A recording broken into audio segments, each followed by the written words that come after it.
Odesa in Ukraine.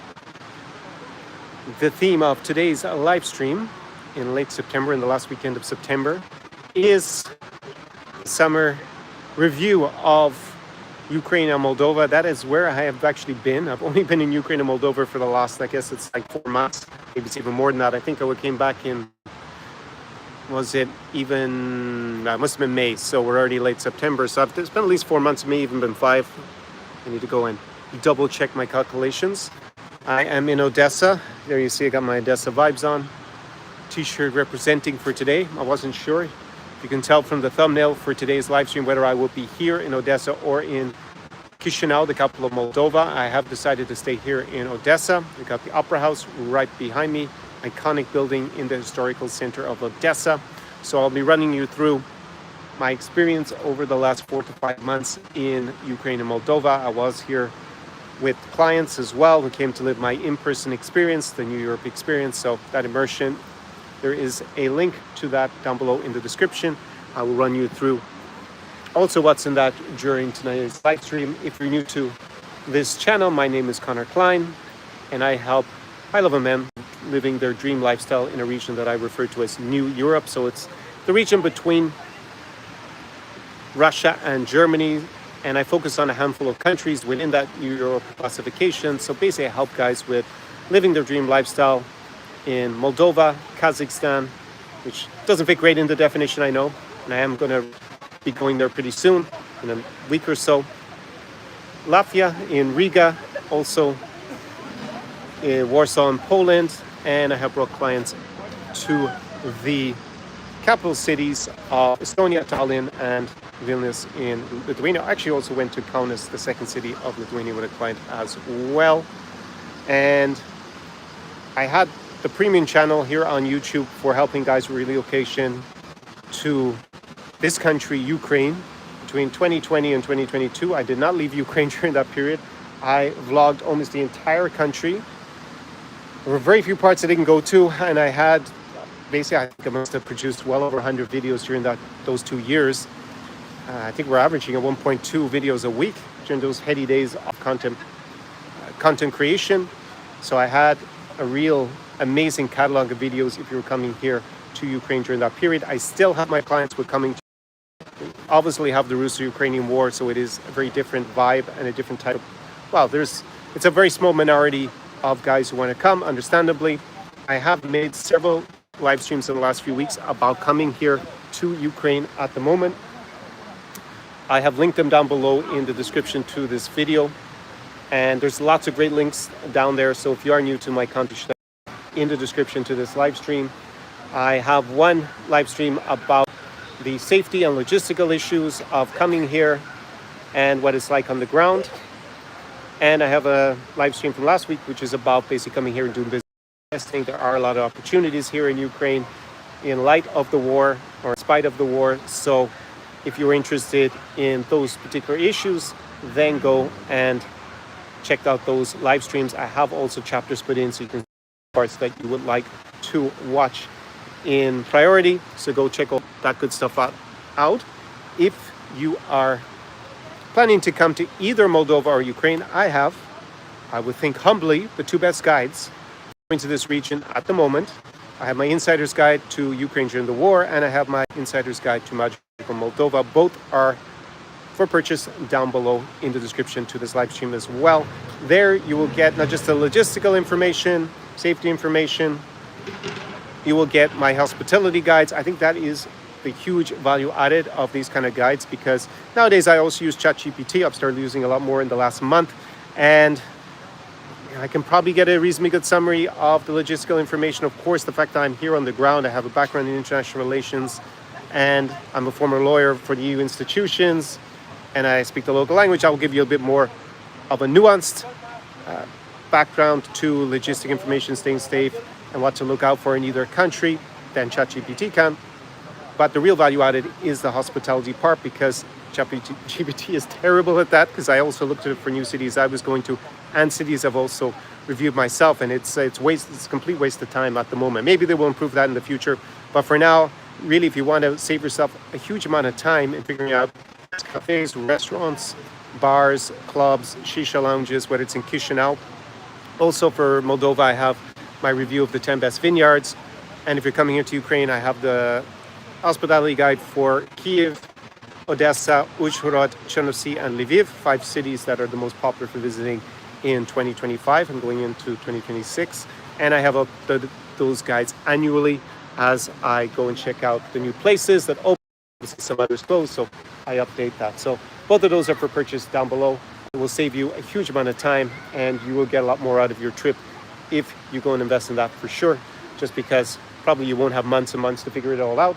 And that's especially the case for the Chișinău guy, because I spent large parts of 4 summers going to literally I don't know if hundreds is an exaggeration, but it was definitely well over 150, must be up to 200 places I went to just in Moldova alone.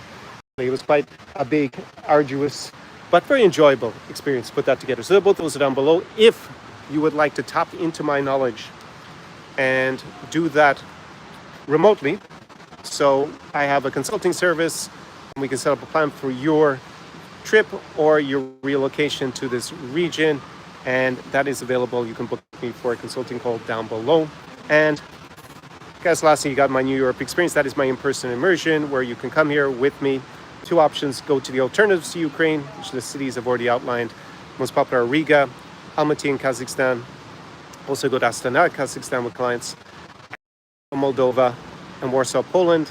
Also brought clients, as I said, to Tallinn in Estonia and Vilnius and Kaunas in Lithuania.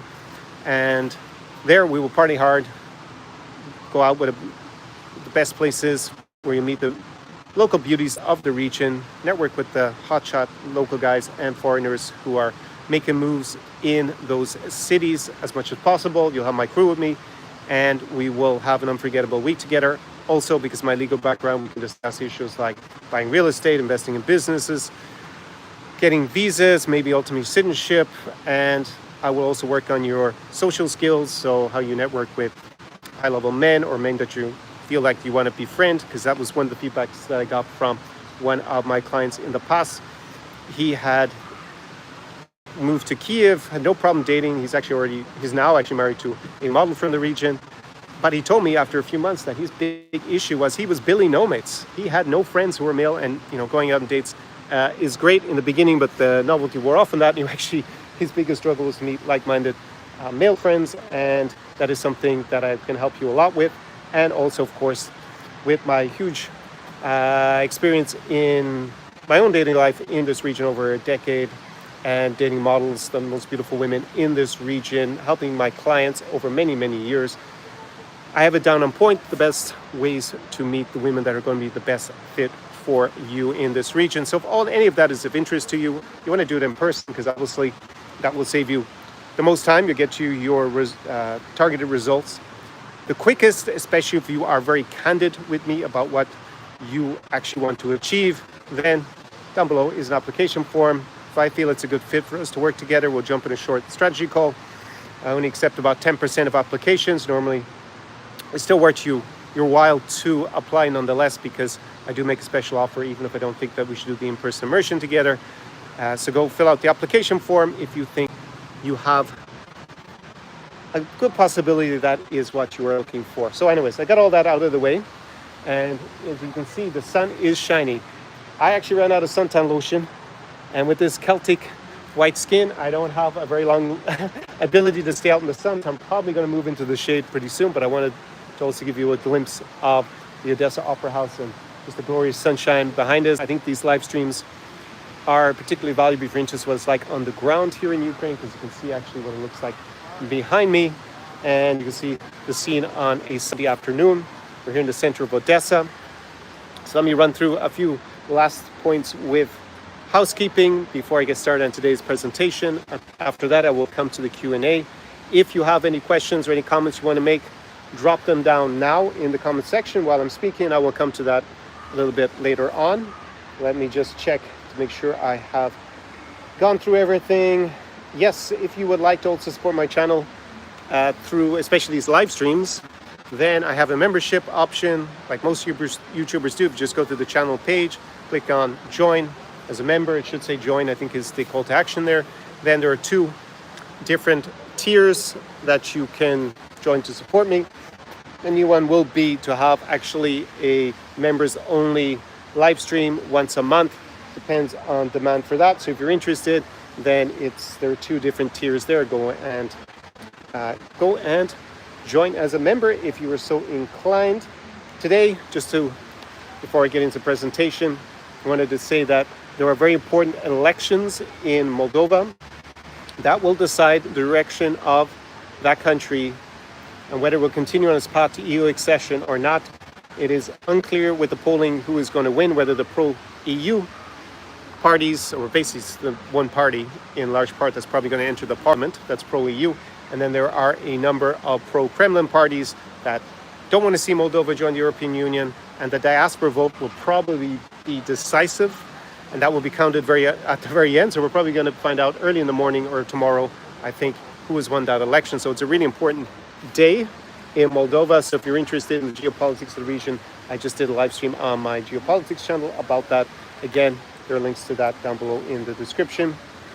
And I wanted to ask if there is any interest in a Soho house kind of concept. If you know what Soho house is, it is a members only club that has kind of a hotel clubhouse kind of concept in many cities across the world. It is growing. I've been to it personally in Berlin. It's actually there even 10 years ago, I think. At this point, it's kind of a cool concept, something that maybe in the future I will look at setting up here in this part of Europe. If you have any interest in that, you know what I'm talking about, then maybe drop me a comment below or write me an email at conor@conorklein.com. My email address is also down there. Just want to throw it out there. I may send an email to my mailing list next week on that. I just wanted to bring up how, if you are consuming content about this region, so we're going to focus on Ukraine and Moldova in today's live stream, and you are listening to, I think this is particularly relevant, it's actually relevant to both of them. So if you're watching content that is older than, say, 3 years, then I don't think it's very relevant anymore. I would even say that about my own content because so much has changed in these 2 countries in 3-4 years that, yeah, it's really going to give you the wrong impression if you watch the content on YouTube. And there hasn't been that much new content that deals with lifestyle for Moldova in the last 5 years. There was this Moldovan girl who was doing videos. It was about 5 years ago, and then she emigrated to Luxembourg, and then she stopped making videos. And then we have just probably hundreds of vlogs that imitate the style of Ben Rich and which is kind of like poverty porn and Soviet nostalgia. And he made a very famous video where he highlighted the appalling state of much of central Chișinău. It was probably about 6-7 years ago at this point.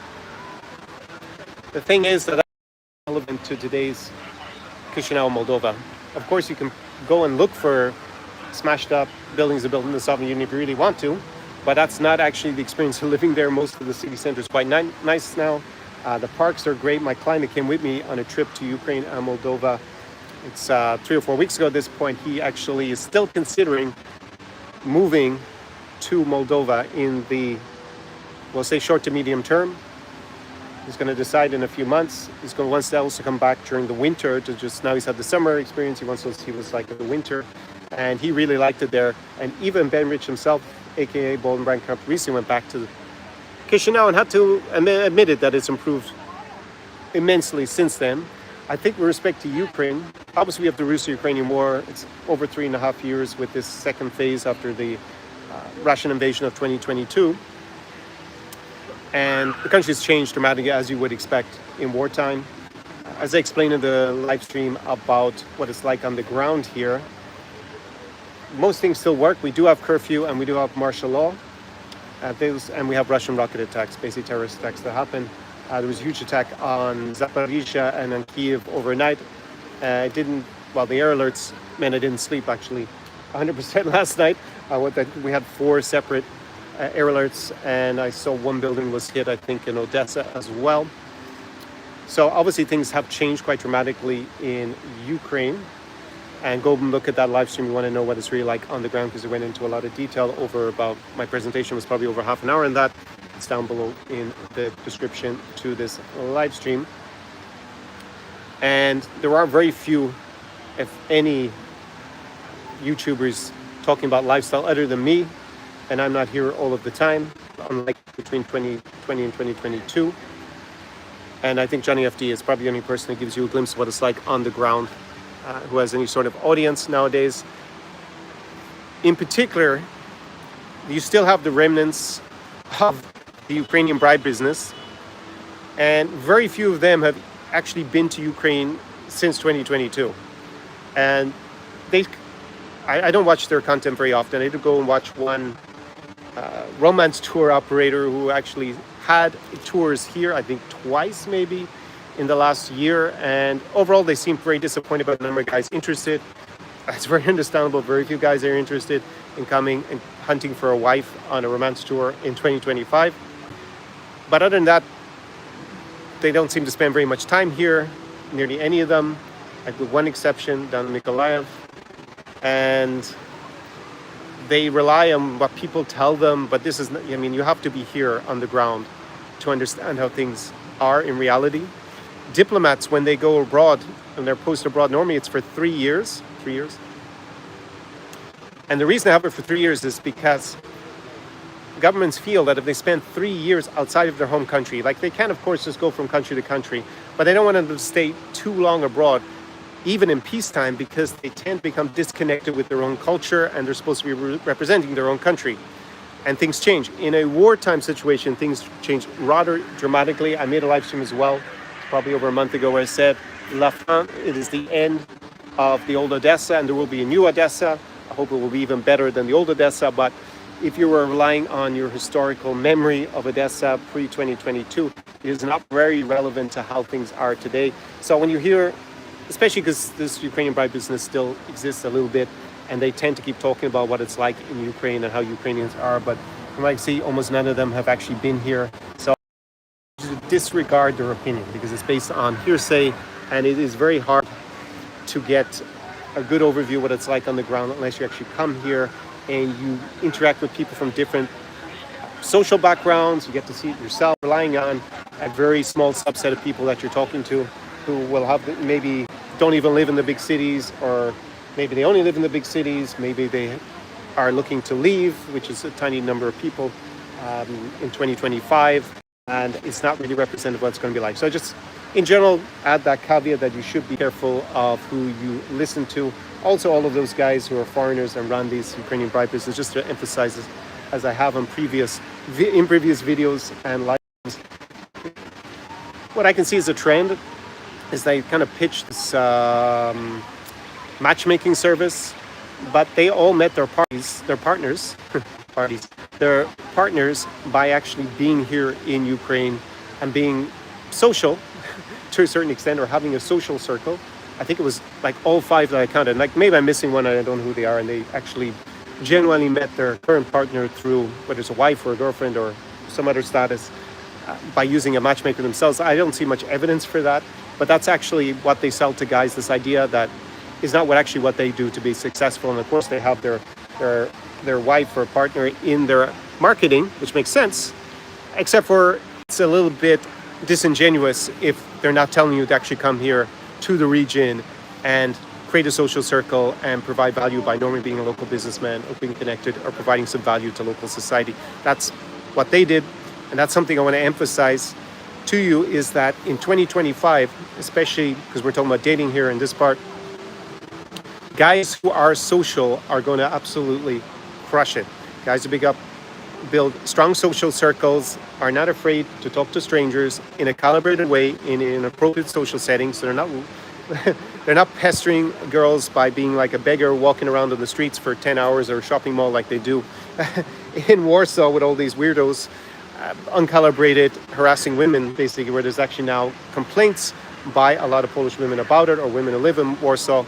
Also, there was a bit of violence in Chișinău against guys who do this, whether they're locals or foreigners. I don't mean that, but people who actually go out and socialize. You don't have to go out necessarily at night and go to bars and clubs if that's not what you want to do. You also don't need to drink alcohol in order to do that, you can just simply go to a cafe. I just came from a cafe before I did the live stream.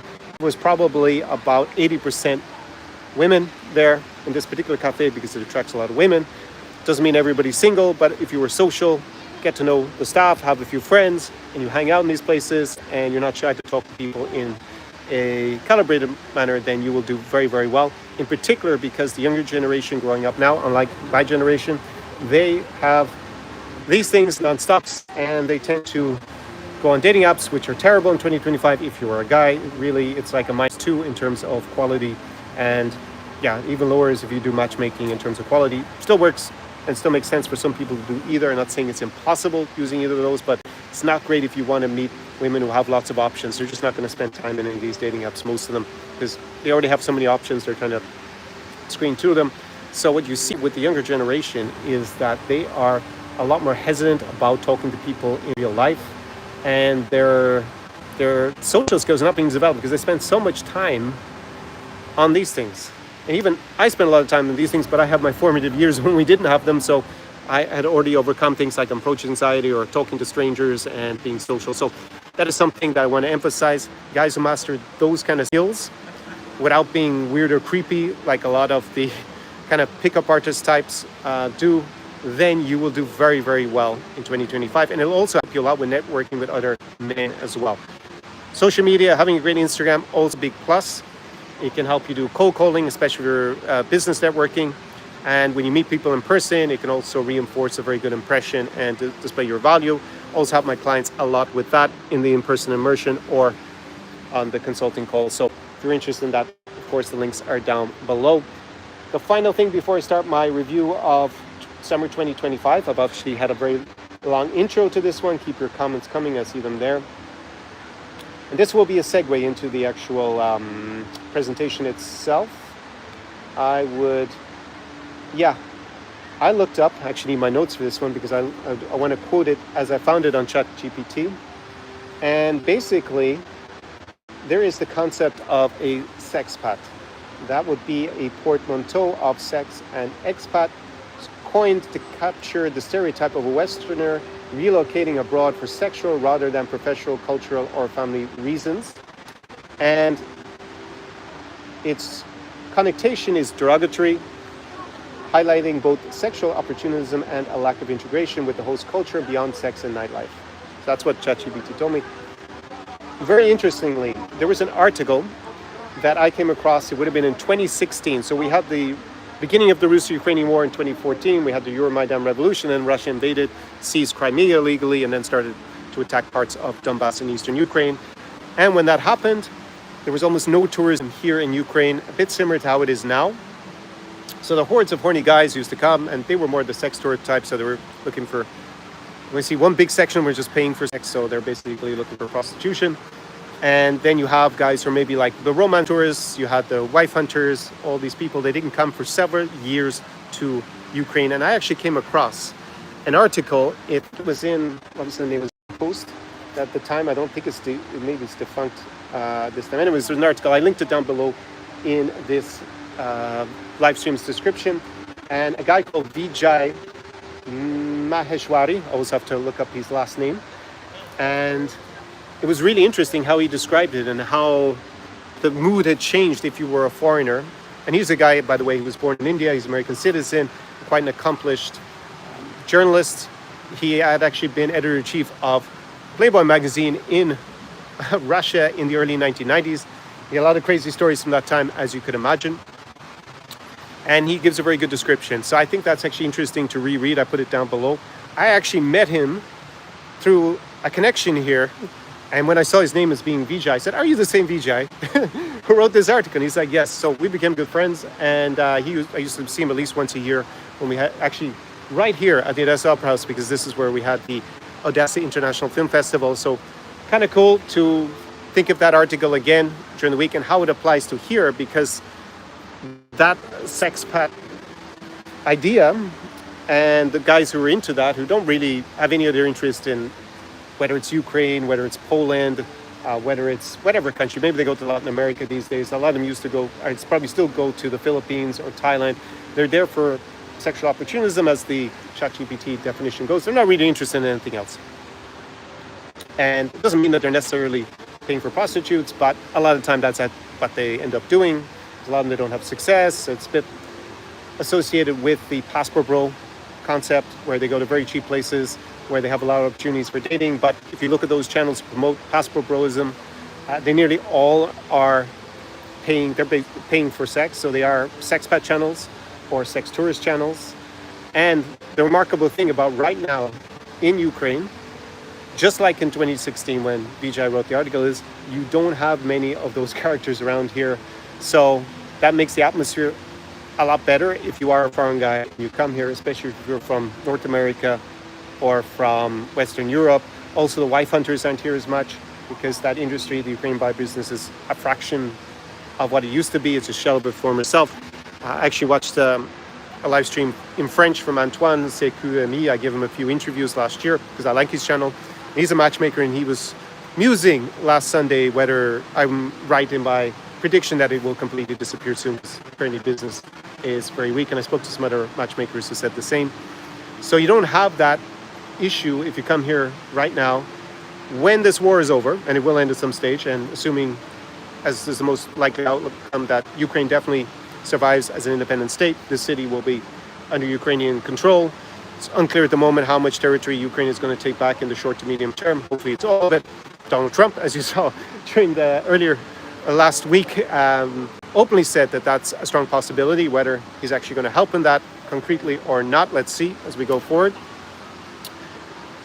They will all return, because these kind of guys, like most guys, don't want to come when there's a war. So just like in 2016, I remember 2014 being here in Ukraine a lot. 2015, I was spending a lot of time anyways here in 2012 and 2013 already. There was hardly any foreigners, and it is a similar-ish atmosphere to right now. The big difference is back in 2016, we didn't have Russia firing rockets at us here in downtown Odesa or in Kyiv. So that is the big difference. If you want to know more about the safety situation, go back to that earlier live stream and look through the chapters, because the too long didn't read version is that statistically the chance of being in the wrong place at the wrong time is small. It's like 1 in a million, according to ChatGPT anyways, per capita per day in a city in Ukraine. But the really big thing to remember is the psychological impact of air alerts and other people who've been living under stress for a long time. This is a bigger issue. But other things like violent crime are almost non-existent. Most crimes are solved because under martial law, the authorities have a lot more powers to investigate, and there's a lot less tolerance of any sort of violent crime. I think that's dodgy at the moment because it is a time of war, and they're obviously looking for potential espionage or violent crime in general that could be linked to the Russian intelligence agency. So in general, most crimes are solved. I think it's like 95% or something really amazing that they solve at the moment. And so overall, if you're willing to go to Medellin in Colombia and you think it's too dangerous to come to Ukraine, you probably need to do your calculations again, because statistically, if you put violent crime and Russian terrorism together, you'll be safer here than most American cities, never mind a place like Medellin, where if you go as a foreign guy and use a dating app, well, the chances of getting drugged and robbed and potentially killed are way higher. Anyways, I'll leave it at that about the sexpat issue. I think it is something that is virtually non-existent. I'm sure there are some somewhere, but I haven't met them personally in the last 2 years. They just don't hang around here. The guys I meet here normally are businessmen who actually have businesses connected to Ukraine, or they own a lot of property here. The kind of, I guess, foreigner I'm talking about, or Westerner that would fall into more the sexpat category, they probably don't work locally.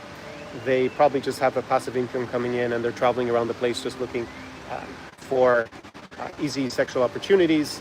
And in general, those kind of people aren't really respected by the local community, and they don't want to integrate into it either, right? So they just got a different mindset. And, you know, a lot of girls, most girls, I would think, don't want that at all. And it creates a very negative impression of a lot of foreigners. This is why the perception of, you know, a lot of foreigners, this is not even about being Westerner, also Turks or Israelis used to come, or Arabs here, was very, very poor in general. And that is not the same right now. It's very similar in Moldova. They just don't go there. From what I can see, again, I've never met a sexpat in Moldova personally. They just don't seem to be there, at least not in the last decade. I think there was a bit of that maybe 10, 15 years ago. But now, for some reason, Moldova hasn't been promoted It is more expensive than here, but I think it's a fantastic place. You've got very little tourism in general, so it's not over tourist. You don't have over tourism like you have in a lot of Western Europe, and you don't even have a war there. Hopefully that stays the same, fingers crossed, in the aftermath of today's elections. So I think that's something to factor in if you're considering coming in the next year, next 6 months, to either Moldova or Ukraine, is that you won't have to deal with the bad reputation for foreigners due to those kind of individuals. They are more or less not here, maybe not 100% that they've left, but there are very, very few of them. And again, go and check out DJI's article down below. I think it'll give you a good idea of what I'm talking about from another source.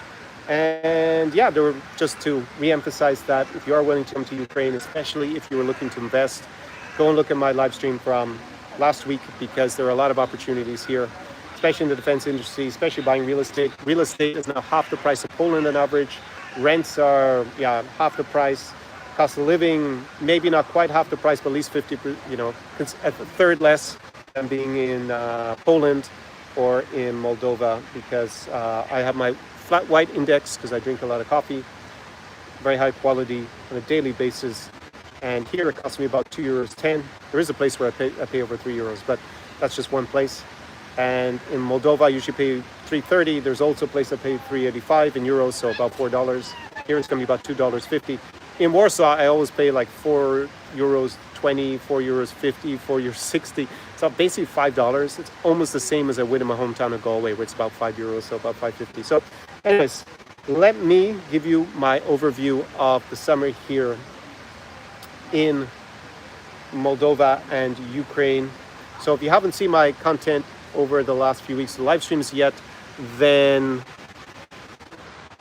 I came back to Ukraine from the Baltic states. I was basically in Tallinn for I think I ended up spending about 4 months in Tallinn. Made a video about that. It's probably in the play. It should be linked, or the playlist for the Baltic states is linked down below. And the off chance you're interested in the Baltic states as well. And I have been a lot in Riga. Love Riga. It's really a cool city, in my opinion. It's where I feel the most at home in that region. And also, I was in...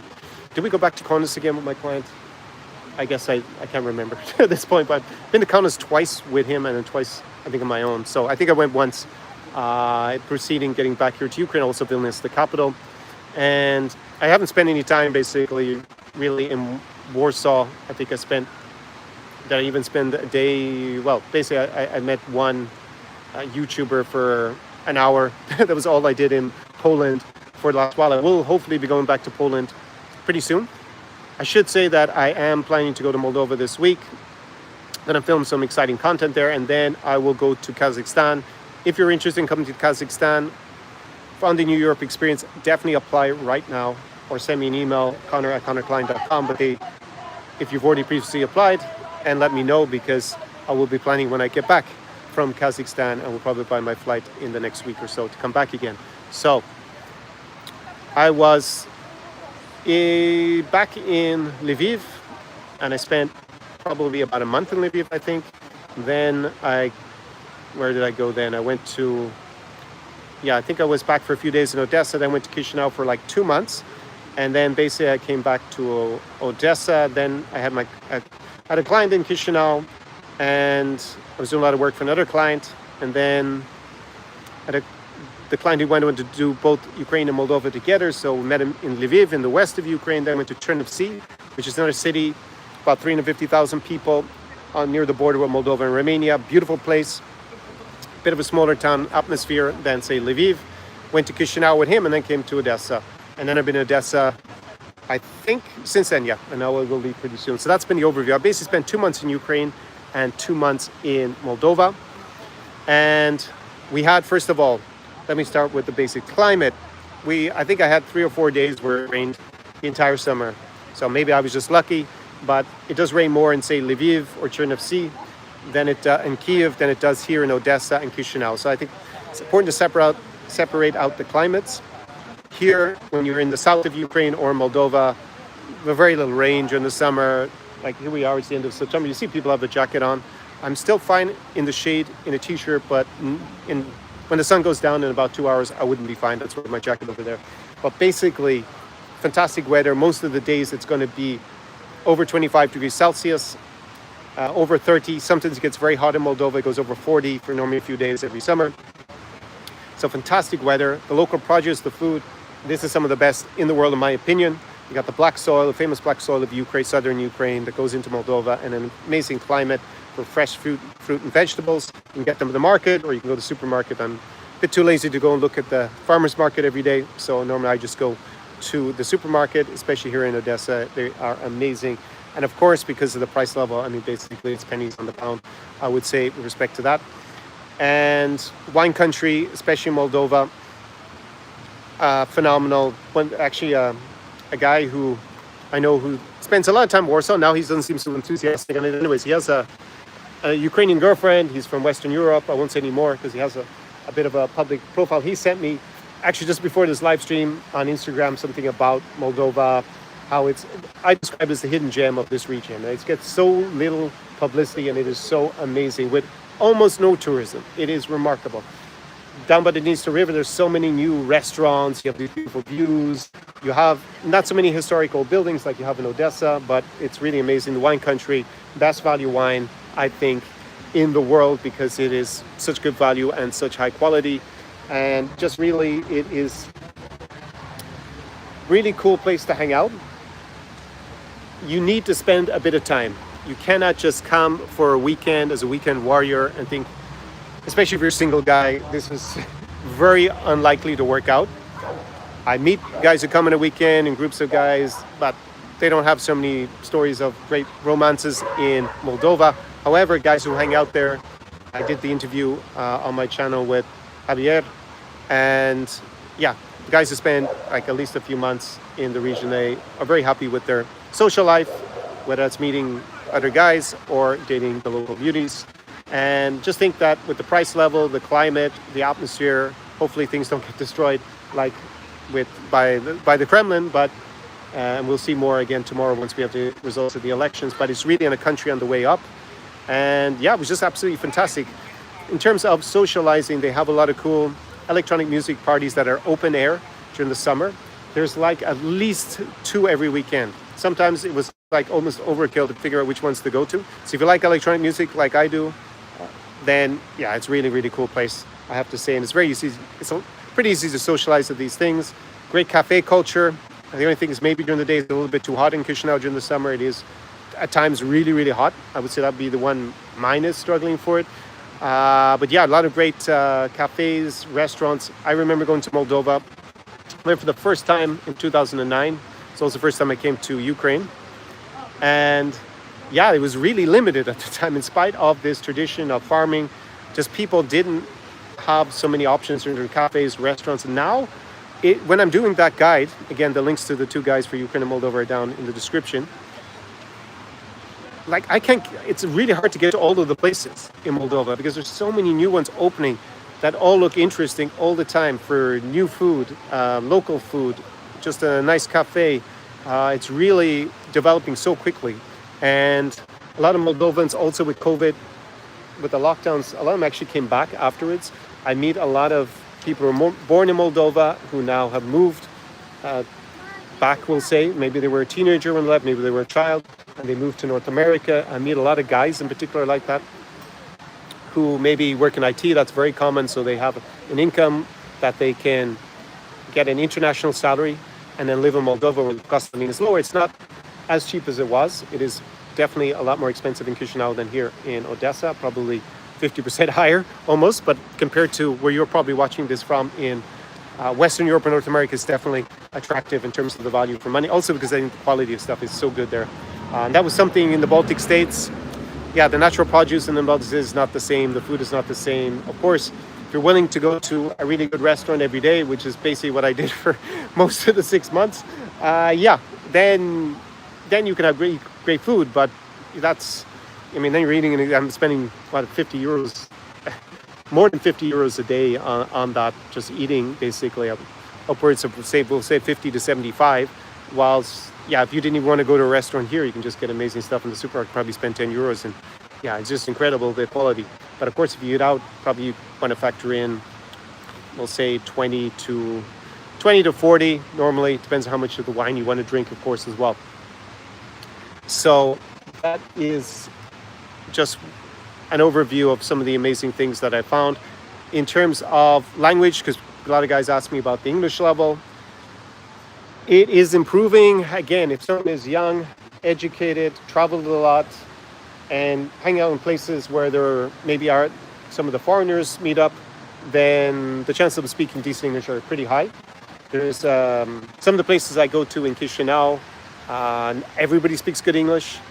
And for example, I go, let's see, yeah, just about everywhere. If you're doing the tourist stuff, like if you're going to a cafe, restaurant, museum, I don't know, you go on a wine tour, there's always going to be enough people speaking. You're never going to be lost in terms of the communication part.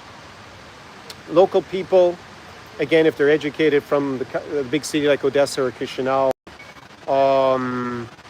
and have traveled a bit, they probably speak decent English, maybe not amazing, but they speak enough. The local languages are spoken. The official language of Moldova, we'll do Moldova first maybe, is Romanian. Russian is widely spoken, so if you speak either of those, you'll be fine with almost talking to everybody. Some younger people in Chișinău don't speak Russian nowadays. They probably understand it, but they don't really feel comfortable speaking it because they grew up in Romanian. And that was, I guess, good for me to be forced to practice my Romanian as opposed to relying on Russian so much. I do try to speak in Romanian as much as possible. Here in Ukraine, the official language is Ukrainian. And also, for me personally, I speak nearly all the time Ukrainian here.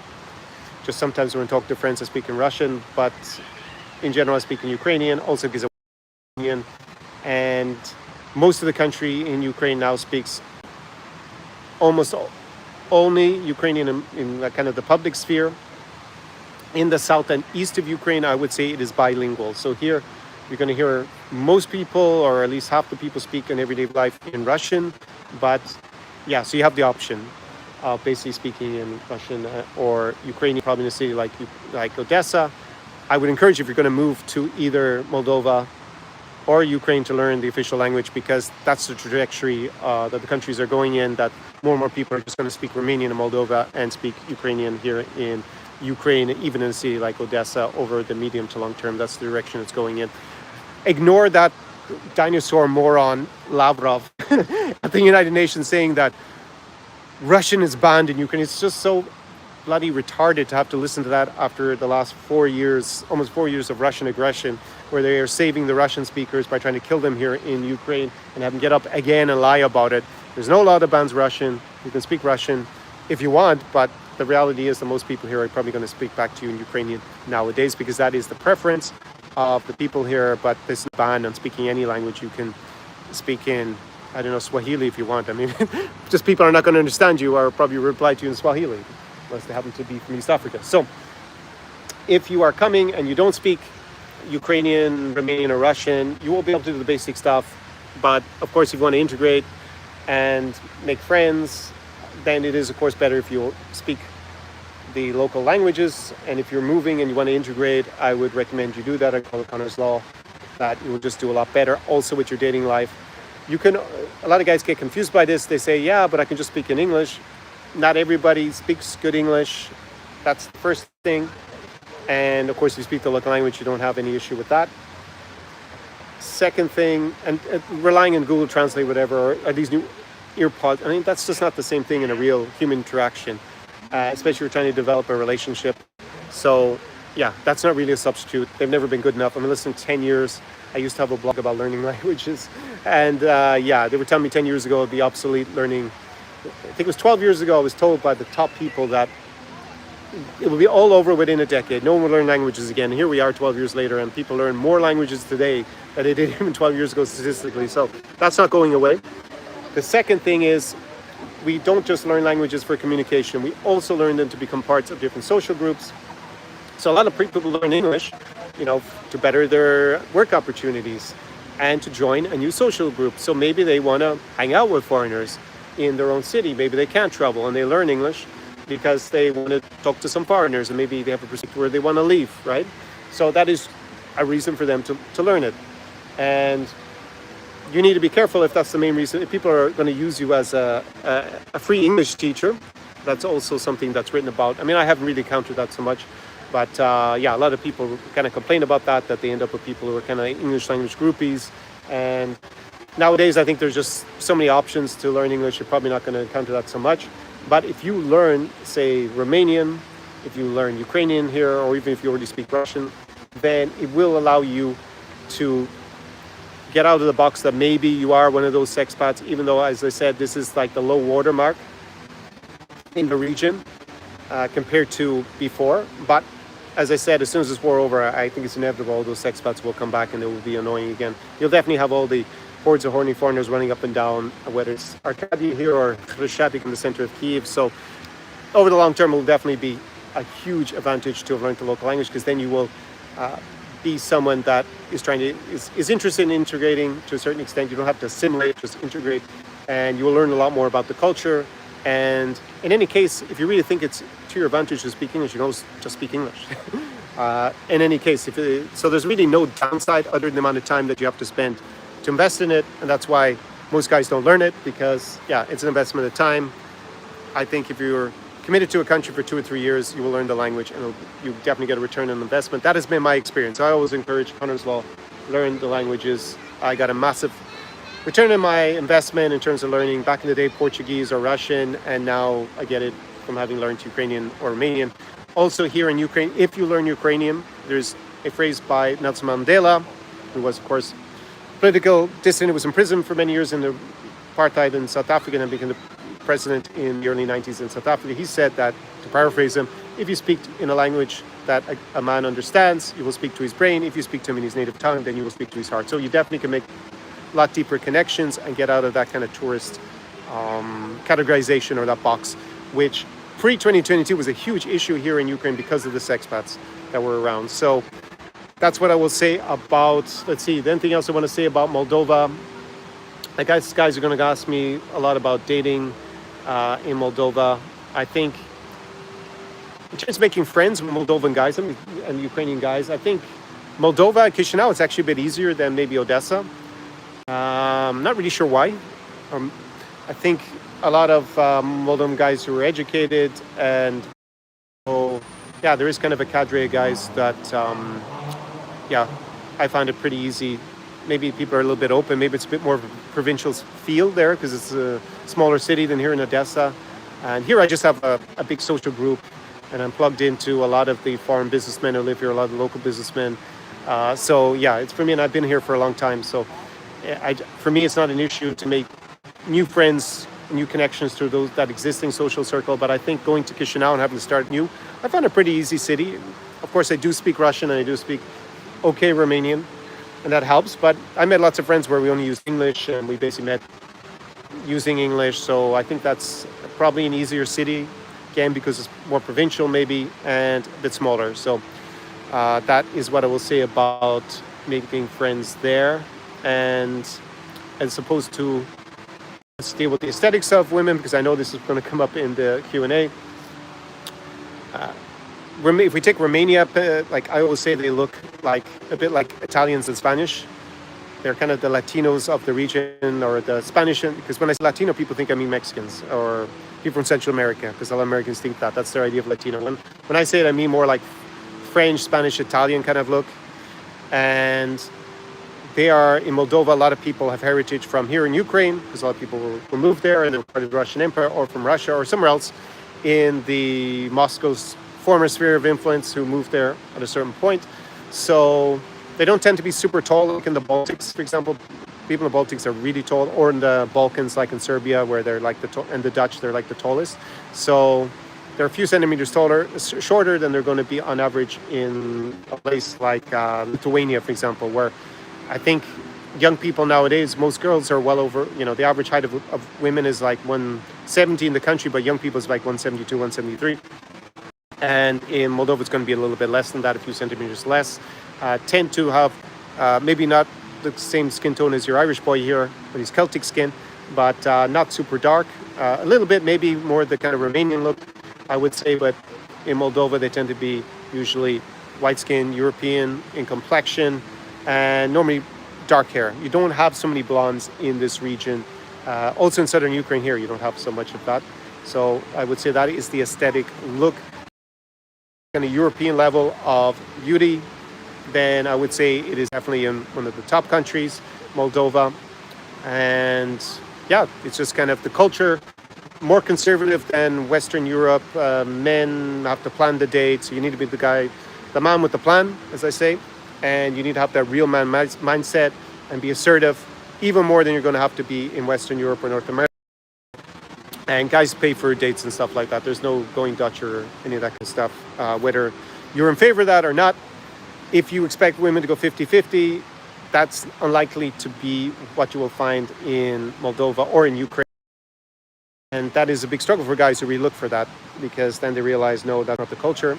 If, on the other hand, you don't mind paying for everything, basically, in courtship, or that's what you want to do, then you're going to find that more here than you would in Western Europe, for sure. Women are less financially emancipated. That is the main reason. They are not traditional. They are pretty modern in most ways. They're just a bit more conservative and not as financially emancipated. That's what I will say, and that's why guys pay for everything on the dates. That is changing slowly with the younger generation, I'm told.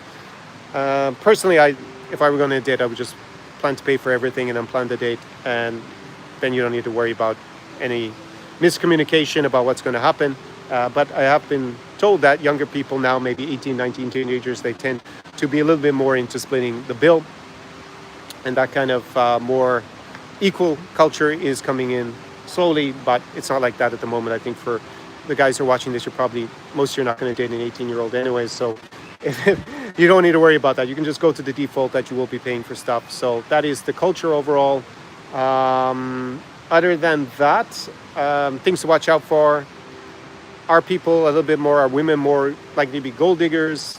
It is a culture where women are less financially emancipated, so there is going to be, on average, a bit more of that in terms of looking if the guy is more of a good provider than is typically the case in Western Europe. And it doesn't mean that it's probably more of an issue getting targeted by gold diggers if you are naive and you haven't lived in that kind of culture before. And especially here in the Ukraine. I think it's even more pronounced in Ukraine, but you also have it a bit in Chișinău. So, but in general, because women prioritize more an average guy's ability to provide, they then rate guys maybe aesthetic looks a little bit less when they're looking for a partner than is going to be typically the case in Western Europe. That does not mean that nowadays they're fine with you. Some obese 55-year-old guy who just has money, that's going to be a very small section of gold diggers who are going to be interested in a guy like that. In general, you need to be in shape, at least not fat, but the pressure to look maybe aesthetically as less than it's going to be in the West. On the flip side, the ability to provide is going to be a bit more of a priority, and it's probably going to be easier for you to achieve because the socioeconomic level of a country like Moldova is definitely less than in Western Europe. It is catching up. And here in Ukraine, because of the war in particular, yes, the socioeconomic level is a lot lower, so that will be easier to satisfy. There is the concept hypergamy, which is that cross-culturally women tend to date across and up on socioeconomic, and that is something that also applies to like Moldova and Ukraine, but the economic part is going to be a little bit more important. Social status, which is the other part of socioeconomic status, is important, but maybe a little bit more important in a place like the US nowadays, from what I hear. But I haven't been in the US, so I can't say for certain, but talking to my clients, it seems to be the case. Obesity amongst young women in this region, so I'd say women under 35, almost non-existent, very, very little obesity or overweightness. It is a fraction of the Anglosphere. The core Anglosphere, like United Kingdom or United States or Canada, the level of overweightness and obesity, especially amongst young women, is a lot higher than it's going to be here.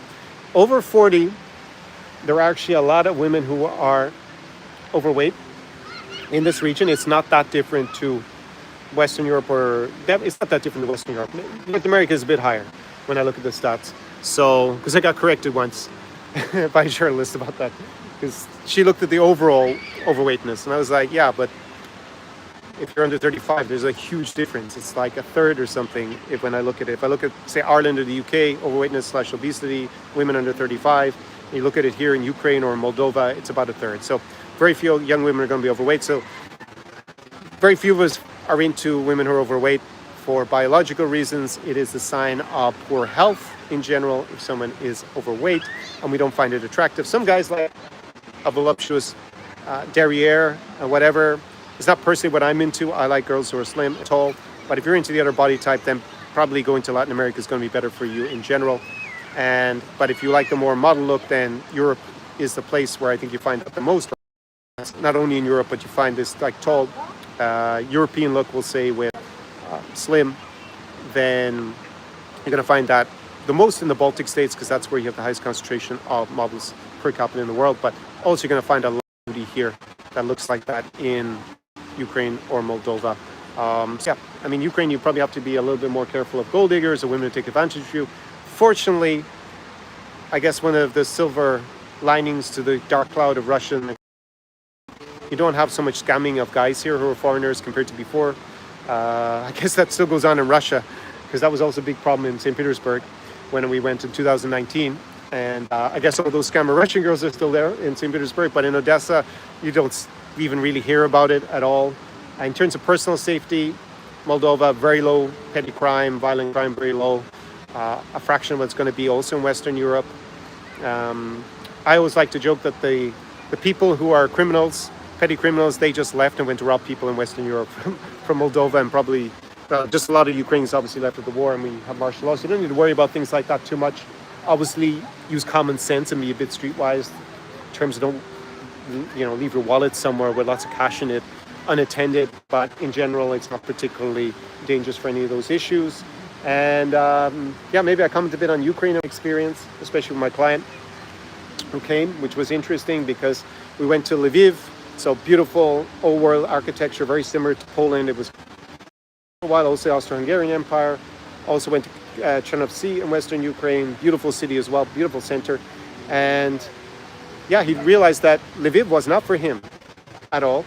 He really enjoyed Chișinău and Odesa, and Chișinău was his favorite. So, and he may invest, I think I said this at the start of the live stream, he may invest here in the medium term, short to medium term. He also wants to come back in winter and see what it's like. Is he also comfortable with it when it's out of season? Really impressed by it, and he really felt comfortable there.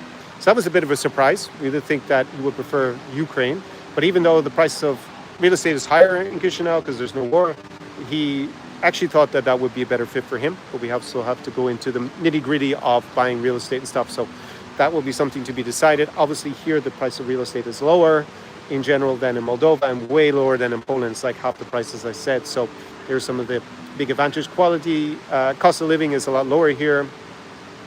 I've already done the safety and I have a whole live stream about that. So statistically it's low, but obviously be cognizant of the psychological state of a lot of people, because they've been living under wars. People have been killed. There have been Russian war crimes. So people might get triggered if you bring up certain topics. So you need to be quite sensitive when you're here and do your best to promote cause, obviously, if you're coming to Ukraine during the war, and be respectful of what has been happening and the atrocities that Russia has committed against the Ukrainian people. And as I've told you, the sexpats are not really here, which is great. That is another silver lining. And there's just a lot of opportunities, but of course it's not for everybody. And people ask me about the gender ratio, because there's kind of like information saying both ways, that there's all women here and no men, and then you have the others say there's only men here and no women. So let me explain. In 2022, men between 18 and 60 could not leave if you're a Ukrainian citizen without special permission, which was very hard to get. There was a bit of corruption that went on at the beginning, so some guys got out, I guess, who had more money. And there was a huge number of single men here compared to single women, because obviously so many women left with children, or there were single girls who left, and older people. So there was I think maybe 9 million people left at one point. A lot of them have come back. So there was a huge imbalance where there were more, say, single men under 40, we'll say, than single women in 2022 and 2023. In 2024, last time I started to see it change a bit. A lot of girls started coming back. A lot of guys have been mobilized for the military, so they're just not in the cities until they're on leave. Tragically, a lot of Ukrainian men have been killed. And I don't think that's the biggest impact on the gender balance at all. But I think the fact a lot of guys are at the front is more probably making a bigger impact if you go out to a bar or club or you walk around during the day in a cafe. So this summer in particular, since I've been back in May, there are a lot of women who are single who probably go out because they're single. They go out to cafes, bars, because they don't have a boyfriend, or they're there and are more likely, because they're not sitting there with a guy, more likely to talk to them in a romantic sense than say a girl sitting with a guy. I might still talk to them because I also want to make guy friends anyways if I think they look interesting. They are a lot more of them. They spent 3 years in, say, the Netherlands, Ireland, United Kingdom, Germany, France. I even met one girl who was in Bali for the entire time. And they've come back to Odesa, Lviv, Chernovtsi. I met a girl who was living in Germany. And yeah, they're back here because in spite of the war, they don't want to stay long-term in Western Europe. They prefer to live here. And that has meant that the gender balance is kind of equal if you go out. As I said, it was at a cafe, it was like 80% female, just there. But that's one that it attracts a lot of girls. There's also one I like in Chișinău, the exactly same ratio. Most nights when I went out here in Odesa, it was probably 60-40, 60% girls, 40% guys. Actually, with the change of the temperature, this weekend it was 60% guys and 40% girls in my favorite cocktail bar. So I guess they didn't want to come out, the girls, because the weather changed, but I guess that will correct itself in due course. So I would say overall it's kind of like a 50-50. Neither of those sources telling you that it's all men or all women look to me like they're true. Also, there's a meme on the internet saying that in Latvia there's 7 women for every man. If you believe stuff like that, you need your head examined. But I hear people who seem to be pretty intelligent tell me that. I was like, do you really think there's a country where there's 7 women for every man? Just think about it. Do you really think that exists in 2025 in a country where there's no war? Really? But in Riga, there are slightly more women between the ages of 20 to 35 than there are men between the ages of 20 and 35. I think it's like maybe 1.2 to 1. So it's not 7 to 1, it's 1.2 to 1. So it is good from that point of view, but it's not crazy. But I hear it repeated so often. So if you hear any crazy stat like that about Ukraine, just ignore it.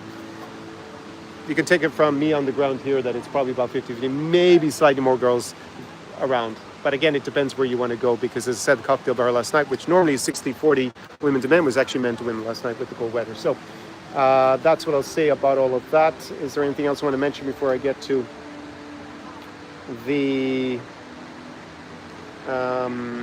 Q&A? Yeah, maybe a little bit about the looking ahead. So we're now going into autumn. I said last week this would be kind of the end of the nice weather, but then we got nice weather again. It is a bit cooler. So now we're going to be, it's definitely autumn, and soon we'll be into the winter. And things will change. If you don't like the cold weather, then don't come to this region in general in the winter. I think that the nightlife is still good, but it's different. And people are socializing in different ways. Obviously, you have the traditional markets that go on, in particular in Moldova, because in Ukraine, I don't think there will be so many of them, just with the war and stuff. And people will socialize inside, so you won't be able to walk around outside. There will be snow at some point, and it will be cold. I think now in the autumn, it'll still be pretty nice, but the weather is going to change. And in terms of the war ending, because the number one thing that guys write to me who are interested in coming to Ukraine or to the region in general is, oh, I'll come after the war ends. We have no idea when that's going to be. I would like to be, my optimistic assessment is that something will happen economically in Russia in 2026. It's already got huge economic problems, and over this winter it's going to suffer a lot, their economy. But will that be enough for them to stop the war? They may even launch an even bigger provocation against a NATO state, because they have been unsuccessful here in Ukraine. So yeah, and China seems willing to bankroll Russia. Quite concerning, because if the Chinese are willing to just bankroll Russia to keep going and fight till the last Russian, because then they could just invade the east of the country. But Russia still has nuclear weapons, but would they use them as China? Kind of debatable, as Russia just like slowly take some of their territory around Vladivostok. So it's clear. I would like to be optimistic and say that there will be a cessation of hostilities sometime in 2026, but it may go on for several years. So I think that looking ahead, it's a personal decision. If you want to come now, before the fighting ends, you will have a lot of advantages in coming now, as opposed to waiting until things end. Because when things end, 95% of guys have the exact same idea as you. It's like everything with guys. Most guys think alike. Whether it's texting girls and everything else they do, they all think alike. They're so predictable. No wonder pretty girls are able to run rings around guys, have them on a little finger, because most guys just react the same. And you will get a huge advantage if you come now. And even if you're not willing to come to Ukraine, Moldova, it's still so underrated. And I can't see it lasting another 5 years that there isn't going to be massive tourism, at least significant tourism in Moldova, because it's just improving so quickly. There's so many amazing vineyards, especially the summertime, it's pretty amazing there. So it doesn't have the architecture like here in Odesa or Lviv or Chernivtsi or Kiev even. Kiev, a lot of it got destroyed, but you still have Golden Gate, for example, and Lavra and lots of other beautiful things to see. But I would encourage you to come ASAP. It's definitely a unique region in Europe. And if you wait until the fighting ends, then you'll come in a different situation. And if you are thinking of moving medium term, or even if you're thinking of moving after the fighting ends, then it would be good to come and do a reconnaissance mission now. But again, that's up to you. And I wouldn't encourage anyone to come who doesn't feel comfortable with it. But I think if you should be looking at how you can get ahead and get, get a better deal than 95% of other guys who are going to come, all going to flock in here. So let me see if there's anything else. Yeah, these two countries, I think another thing to just point out before I go to the Q&A is, if you look at Poland, it's already super developed. It's projected to overtake the UK in GDP per capita terms. It won't be by 2030. I think it will be just after 2030. And here things are developing at us. They're obviously way behind. They haven't joined the European Union. Both countries will almost certainly join the European Union at some point in the next decade. And you're going to get into a country that has a lower base that's on an upward trajectory. So I think bear that in mind, that not as many people talk about it. But if you're thinking of going to Poland and think you're getting in on a country at the beginning of its economic climb, you're getting in about 20 years into it. So the real opportunities are further to the east here. I also am very optimistic about Poland's future and the Baltic states, but I think here it's starting from a lot lower base and there are a lot more opportunities. And I think this summer really convinced me that if possible, depending on clients and where they want to go, and obviously what happens in the Russo-Ukrainian war, my preference for next summer is to do exactly what I did this summer and split it between southern Ukraine and Moldova, or Ukraine and Moldova in general. I think it's just an amazing combination. I have so many great memories, and I'm looking forward to releasing some videos that will encapsulate that, especially the Moldova summer vlog. I'll also have a video about traveling around in Ukraine, and I will have some other videos about what it's like on the ground here in both countries going forward. I'm actually planning to film a lot more in Ukraine, also the nightlife going forward. I was discussing it with my friends last night that now I think it is fine to start publicizing Ukraine as a place to go to in spite of the war. It's a different situation to 2022 and 23. I'm going to leave it at that. I'm over 70 minutes doing a presentation. So take what you will out of that. Let me go to the Q&A. A lot of you, wow, there's a huge number of comments and questions. So good to see that you are active. So Mark asked me, what if I don't drink alcohol? If you don't drink alcohol, no problem, just don't drink alcohol. Drink a mocktail, so a non-alcoholic cocktail, or drink a coffee. Yeah, I do have clients who don't drink alcohol or don't drink very much alcohol. And I have other clients who drink a lot of alcohol. It's up to you, right? I don't think it's, yeah, I don't encourage you to get drunk where it's uncomfortable, you're going to get ill. But if you can manage alcohol and you enjoy it, which is me born in Ireland, I was known as not being a heavy drinker in Ireland, but probably by, by most other standards I am. So yeah, Mark says, when you say party hard, I'm thinking of 3 days of being sick afterwards. Well, then just don't overdrink in terms of alcohol. You can party all night and not drink any alcohol or take any narcotics if you want. Roy says, Conor, hey, what's up, Roy? Let's see. Mark, is the bomb shelter a good place to meet hot chicks? Yes, it can be. It sounds a bit odd to people, but I mean, if you go down to a bomb shelter, it's normally in the building. Like, I live in an apartment block, and yeah, everyone else in the apartment block goes there. And of course, there are attractive women who live in my apartment block, and there isn't much else to do in a bomb shelter than scroll on your phone, so you can start chatting to people. So you can meet girls there. It can kind of be a romantic way to meet your future wife if you met in a bomb shelter in Ukraine during the Russo-Ukrainian war.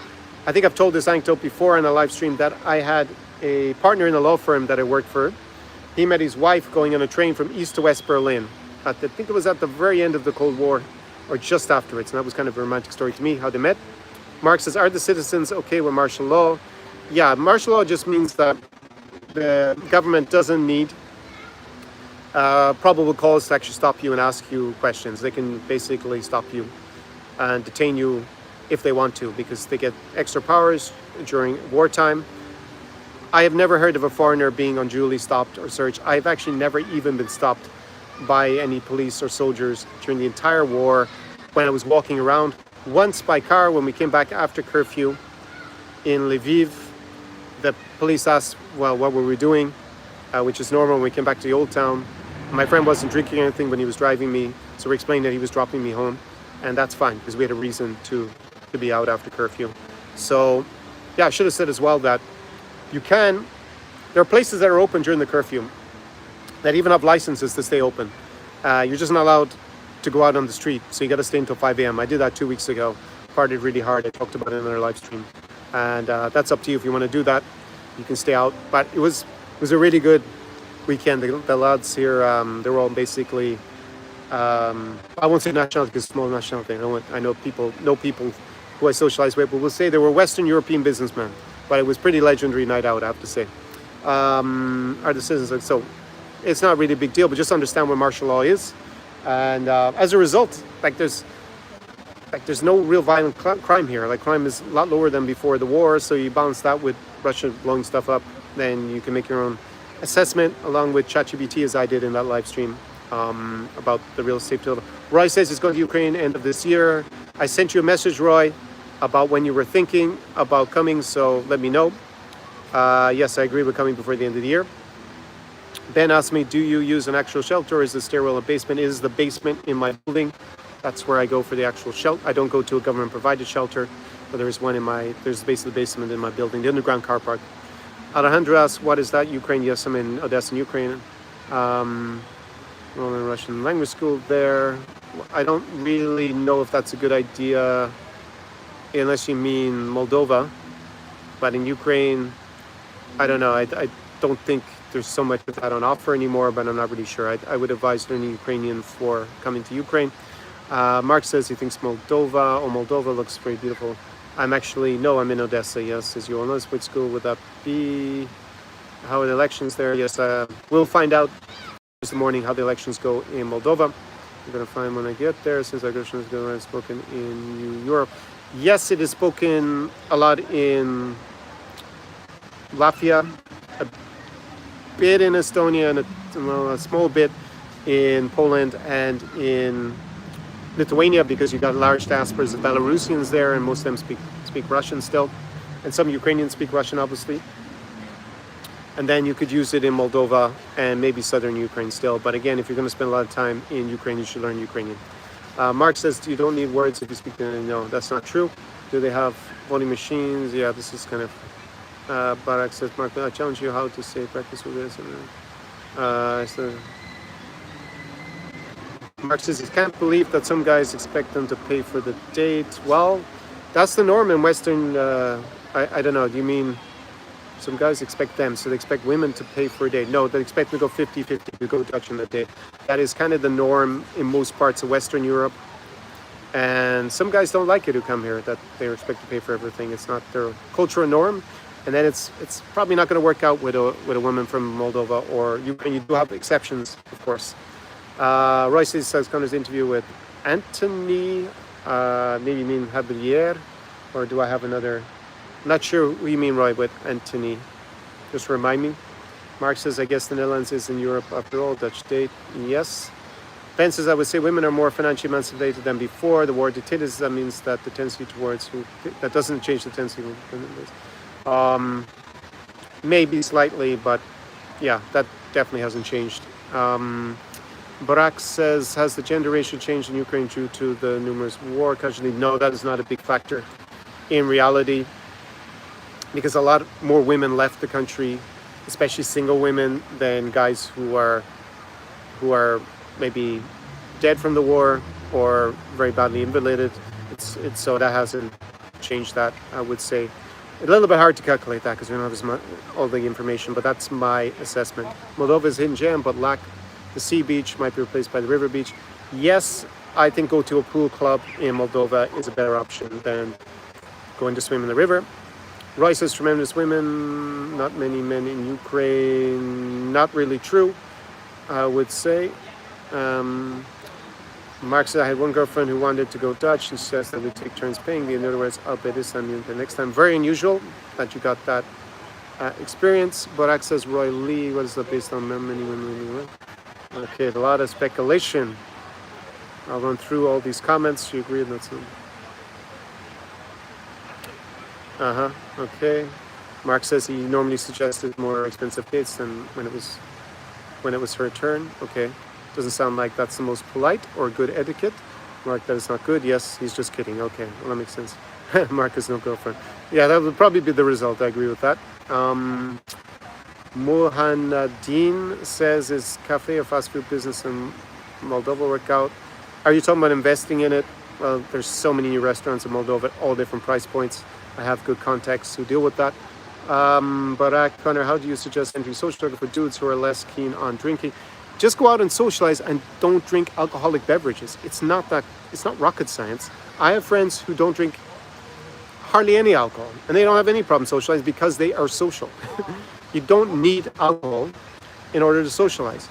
Just buy a sparkling water and put a lemon in it and walk around with it. You can get a mocktail.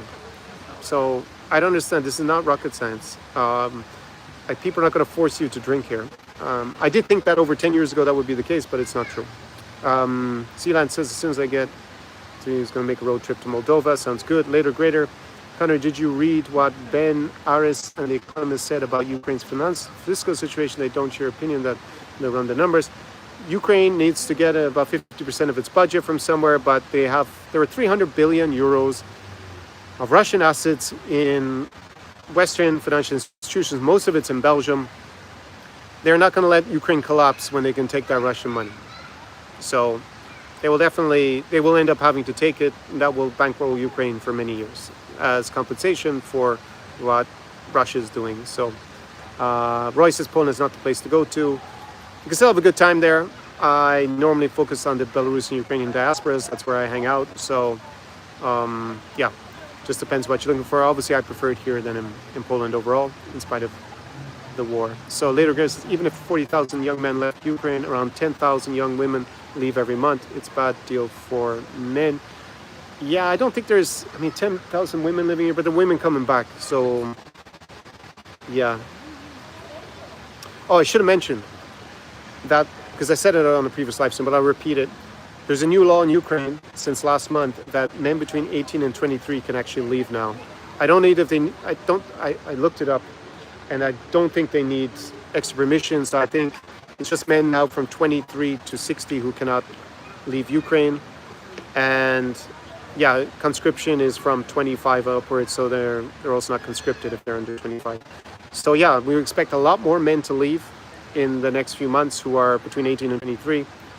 But I think for dating, they're not really massive competition for the bulk of my viewership anyways, but just so you understand that also Ukraine is not in a desperate situation for manpower if they let those guys leave the country and they haven't reduced the conscription age below 25. Mark says, where are they going? I know some are coming to the US. Well, US is not a great place for Ukrainians to stay in now with the Trump administration. Probably a lot of them are going to end up leaving in the next year or two and probably come back to Europe and live in Western Europe. That's what I think will happen, which is good for Western Europe and bad for the US. But, that's the policy of the current administration. Roy says, looking for different girls, Polish universities. It's American, Yapinton, I don't like. That's a good point about the air raid shelter, little greater. Okay. Barakas, Conor, in my school, I can now choose 2 languages to learn during the coming year: Spanish, Russian, Polish, and German. What would Conor pick? Well, I would pick. Man, it's hard for the. Well, I hang out in this region, so I'm going to pick Polish and Russian. But yeah, I already speak Russian and German. I already speak all of those languages. I'm learning Polish. That's my weakest one. Again, it depends where you want to go to. If you want to go to Latin America, then you're going to better off learning Spanish. If you want to hang out in Germany, then learn German. And it just depends where you're going. If you're going to Poland, then learn Polish. English language proficiency is higher now with Ukrainians. Yes, overall, I would say so. Jill is doing well. She is not currently in Ukraine. She is away in another country. Mark says, I bet that they are getting the heck out of town. Okay. Later Grader says, further service and MBU track no return rates. It's like 112 guys per 120, which is worse than the rest of Europe, where it's under 306. Again, it depends on the age demographics, but you say more guys stay out than women, I think, later Grader, right? Ben says drinkers have a brief advantage at the beginning of the evening, then the sober will have the advantage all night. Yes, because if you overdrink, then you're not going to be as calibrated when you speak to people. So you don't want to overdrink. But here, because I didn't go to the all-night party, it was hard to get too drunk in 3 hours. I was out. 18 to 22. Yes, but men can now leave between 18 and 22. No, your Grace says disproportionately more men in Ukraine than women between 18 to 22. Well, previously they weren't allowed to leave, although they would have been, the war's going on for almost 4 years. So it's hard to know. Now those guys can all leave, so presumably a lot of them will go abroad. So I wouldn't really read too much into that, because in 6 months that will probably have changed. That's the other thing I want to say, just to re-emphasize. If you're watching YouTube videos that are over 3 or 4 years old about Ukraine and Moldova, including my videos, in great part, they're almost irrelevant. I mean, it's still good to have nostalgia and look at my blogs from pre-2022. And I have a list, it's on the channel anyways, maybe it's also down the video description playlist. But relying on anyone who isn't hanging out here regularly in Moldova, Ukraine since 2022, it's pointless listening, because things change so quickly. And it's very different to 5 years ago in both countries. So I sometimes see people talk about, they were in Odesa, and then you ask them and they say it was like 2012. It's like, what is the point? It's like a historical memory. It's like saying that I was in London in 1995. I mean, is it relevant to today's London? Not really. So Mark says, are the Odessa Beach Clubs still a thing? Yes, they are. Roy says it's better to come and experience. Yes, definitely come, Roy. And yeah, let me know your plans by WhatsApp. I already sent you a message there. I think it was about a week ago. So let me know what the plan is, because I will be leaving for Kazakhstan in the next week.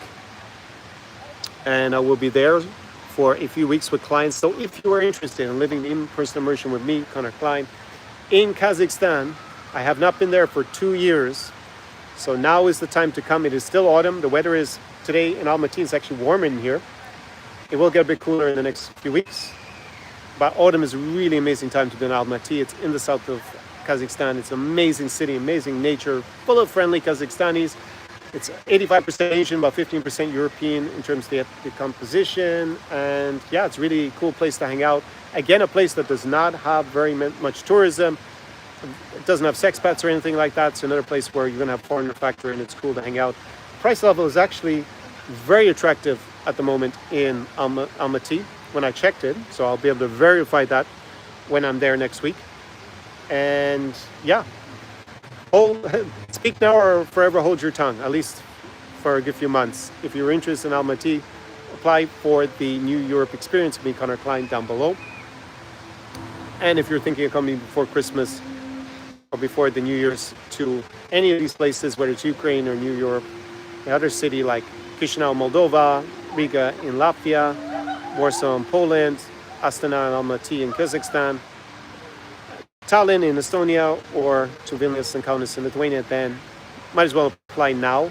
And yeah, we can discuss it now, and then later on we can nail down dates and stuff if it's a good fit.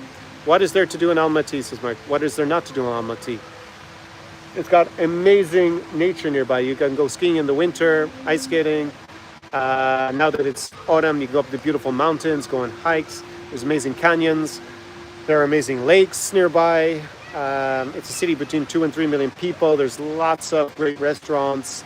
Kazakh food, ethnic Kazakh food, not for everybody to eat a lot of horse meat. So if that's not your thing, I have a vlog, so go and look down below. It should be down there in the description as well, or it's on the channel. Just type in Conor Klein Kazakhstan, you'll find it. But I think on the channel page there's a playlist there for my videos from Kazakhstan, and I have the Kazakh food there. But there's lots of international cuisine. There's even Ukrainian restaurants there, and there's Italian restaurants that are amazing. So, you know, it doesn't have as good food as say here in Ukraine on average, but because it's such a great city, I think, and with a low price point, still got a great culinary scene. Socializing, Kazakhstans are pretty friendly in general. They have this guest culture there, so they're very welcoming of foreigners in general, more than here in Ukraine and Moldova, I'd say. One thing is language. Russian is an official language along with Kazakh in Kazakhstan, and a city like Almaty is mainly Russian speaking. Astana is more split between Russian speakers. Probably today it's more Kazakh speaking, but people will be bilingual there. And level of English really limited to people who are educated. So wouldn't expect most young people, unless they're from a wealthier family and they can travel, that they would speak good English. Have I ever eaten horse meat? Go look at the vlog from Almaty from 2023 and my videos from 2022, and you'll see me eating 6 different types of horse meat on camera, I think, early. I'm not sure if I put all 6 types, but in the restaurant we had 6 different courses of horse meats. So yes, I have eaten it. All right, any final questions and comments? This will definitely be the final live stream, Sunday live stream from Odesa Mama for the summer of 2025, because there's no longer summer. This is debatable because the weather was warm enough for me to wear a t-shirt, but and there was enough sun earlier, but now it's actually getting chilly. I can feel it without the sun, so that will be it. You can see the beautiful opera house of Odesa, country that remains resilient in spite of Russian aggression. We had an attack overnight, 4 different air alerts. I saw there was one strike in Odessa, hit some building, and Kiev and Zaporizhia were very badly bombed last night. But Ukraine stands strong, and even Donald Trump has changed his rhetoric in the last week or so. Hopefully that translates into some sort of increased support for Ukraine to come to an advantageous outcome for this country and its people. You're welcome, Mark, for the live stream. And yeah, just to sum it up, it's been a phenomenal summer. There was a British guy I met at the beginning of summer in Chișinău, and he left and went to Budapest, and he said he regretted it because he was single. And he said that he really wants to settle down, and it was a mistake to leave Chișinău and go to Budapest. But I told him that at the time. I think he struggled a little bit with creating a social circle. And I explained to him that he needs, it's hard, even if people speak English, if you're not willing to learn the local language, because then you move into a different social group. But yeah, he needs to make a decision and kind of commit to a place. I watched another, I watched a dating coach. He's Polish-British, Max Kesik, and he rated Chișinău very, very highly. He is probably around 30, in great shape. To me, he looks like a pretty good-looking guy, but you know, I might be wrong. I'm not the one making that decision. But I'm not surprised the way he looks, and he's in great shape, that a lot of women would be interested in for their aesthetics. Here, yeah, it's not as important as in Western Europe. He said he does very well in Miami, for example. So there you see in the US, kind of correlates what I think. But he rated Chișinău very highly for guys looking for a long-term girlfriend, or maybe to get married, as opposed to having a fling or, you know, sleeping with a lot of women. Later Grace is 50 to 100,000 lead per year total. Pool is 700,000. That's why I said, but I don't really follow what you mean there, Later Great. Are you currently in Ukraine or Moldova? Like, these things are changing quite quickly. So, for example, I haven't been for a while in Kiev, so that's why I don't talk so much about Kiev. I talk about the cities that I can at least verify. And I also have to factor in the fact that I speak not just Russian, but Ukrainian and limited Romanian. So my experience is always going to be different. When I have clients, I can judge, because most of them don't speak the local language. I did have a client who spoke Russian when we went to Moldova. And the current client, the last client who came, he speaks some Russian and can understand some Romanian because he speaks Spanish. But in Ukraine, he found it a bit difficult in the west of Ukraine also because he didn't understand any Ukrainian. And yeah, I think that put him off a little bit as well. He realized he's really going to have to learn Ukrainian for living in Ukraine. And learning Romanian for Moldova is a lot easier. You already speak Spanish, you'll learn it within a year. Whilst learning Russian or better will take maybe 2 or 3 years, and learn Ukrainian from scratch going to take 3 years at least. So to speak to a high level. So that's, I think, another reason why he was thinking of Chișinău being a better spot for him. Roy says he loves leggy blondes. Well, the leggy blondes are in Riga, as you know, Roy. Not going to be as blonde here or as leggy, but there's kind of a mix because Ukraine is a big place. So also interesting from that point of view. Obviously, Ukrainian women are famed worldwide for their beauty. Antoine from Sacred News even saying it's like a social status in a lot of places in Western Europe if you have a Ukrainian girlfriend or wife, because they're so renowned. You're too short, says Roy. Okay. Remind me of your height, Roy. I am 178 centimeters, so 5'10", if anyone is wondering. But I am in the minority of guys who actually likes tall girls. I looked at the stats. Most guys prefer girls who are shorter than average 175, yeah. I think it's not really an issue as long as you're the same height as the girl. I have dated girls who are taller than me. Okay, it's a minus the fact I'm not taller, and my competition can often be taller. But in general, it's something that's very hard to change. I know now it's becoming possible. I was talking to one of my clients, even considered doing the leg lengthening procedure, but I was like, man, I wouldn't. You're gonna be out of action and hobbling around for 6 months. At my age, 47, I wouldn't be tempted to do it just to be taller. I did meet someone else here in Odesa who told me that he's met a guy who had it done and he was out of action for months and months, but now he's like 6 or 7 centimeters taller. He said like he was, yeah, I don't know what he went from, probably my height to 184 or something. And the guy was really happy, but he was young. He was a lot younger than me. So yeah, I just smashing my legs to be a bit taller and being invalided for 6 months. No. I can do a lot more things to increase my value on the dating market in 6 months that don't involve me being an invalid and risking long-term health issues. I have been working on my fitness over the last 6 months. I don't know if people can tell. One of my clients said he actually asked me, but yeah, this will not become a fitness channel, but I think in terms of getting extra value from getting bigger at this point, there isn't much to be gained unless you really want a fitness girl. And that's very niche. That's about everything. We're already 92 minutes in. Good that I started this one earlier. So final questions. I did say that would end it already 5-10 minutes ago, but yeah. Maybe for Roy, maybe that is the advantage of coming to Moldova and Ukraine. These girls are a little bit shorter, but it depends. You like the leggy blondes, so, and I obviously endorse that message.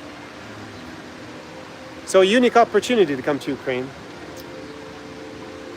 You get to experience this war, and for a minority of guys, that's also interesting. I do have one client who actually wants to be in the war zone because he has a professional reason for it. So, and then you have guys who have Ukrainian girlfriends and wives already. They still come and want to buy real estate because it's obviously very good value, speculative, clearly, and they get their residency. And then I have guys like my last client who really want to come here, and they don't want to have to do this all by themselves. It's going to take them so much longer and be so much more money invested and time invested. Plus, you don't have to worry about being scammed by girls. And in Moldova, I think it's not a huge risk, but it is still there. So it's good that my client was with me for that reason as well. Because if you end up losing your time, money, and emotions in the wrong people, then that's very expensive. So I've been hanging around this region for over a decade. I'm your insider. So as long as you're looking for a long-term, I have two types of clients. The guys who are looking for short to medium term, where do they want to hang out? They're single, they have money, they want to live a high-level lifestyle, and they want to live in this region. And they don't want to have to spend years figuring it out by themselves by making lots of mistakes. That's why I invest in my knowledge and my context and experience coming with me. Then I have some guys that are not planning to move to the region, but they want to hang out here regularly, and they want to get the experience of going to Riga or going to Almaty in Kazakhstan. But my client is coming, he's already been to Almaty himself, but we're going to a very special event that actually I needed to get him into, and he had a background that allowed me to get him into it. More about that next week. And yeah, he doesn't want to go on his own. He'd rather go with me and have me as company, and it just makes the trip so much better. And yeah, they're the two types of clients I guess I get.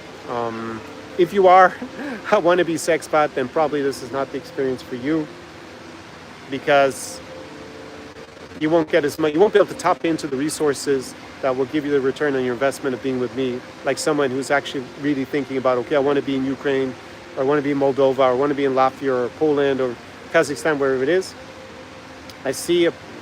I'm curious about learning about these countries, business opportunities, living my best life there, improving my social skills, dating beautiful women, meeting cool guys. So I have like a really cool social circle.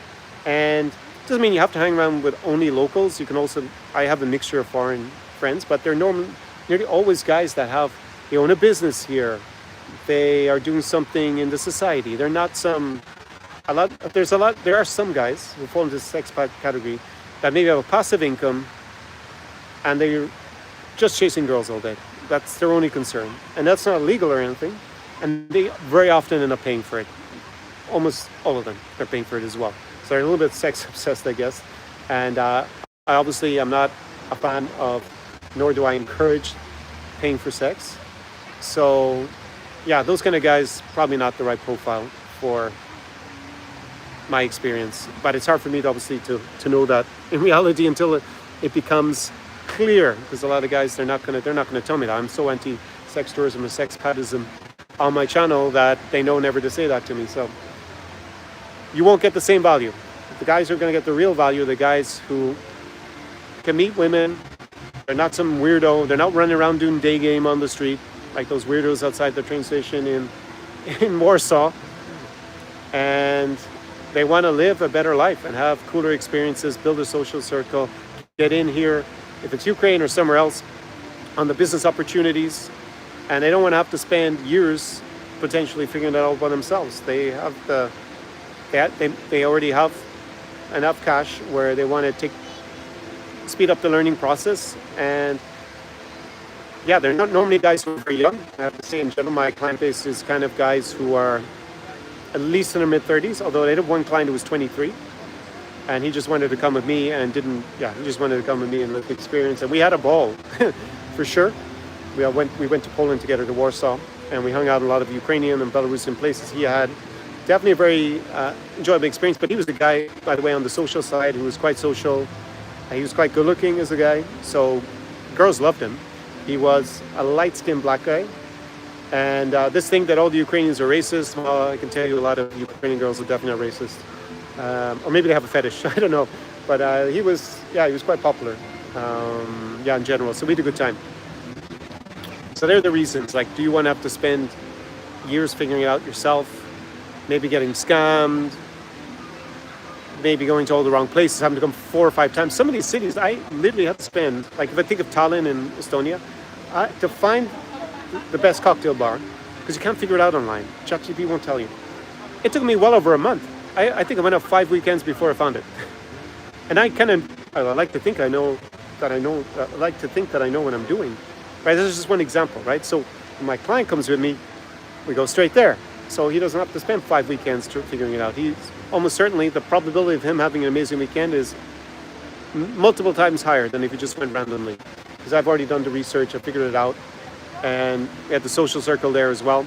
So we had a good time in Estonia on that trip. I don't think Tallinn, Estonia is going to be a place to bring many clients. And they closed down my favorite cocktail bar. So there is a replacement, it looks like, but I need to go and verify it.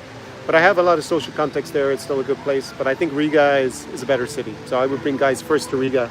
Then we go to Baltics, and then we could go to Tallinn or Vilnius if it was of interest.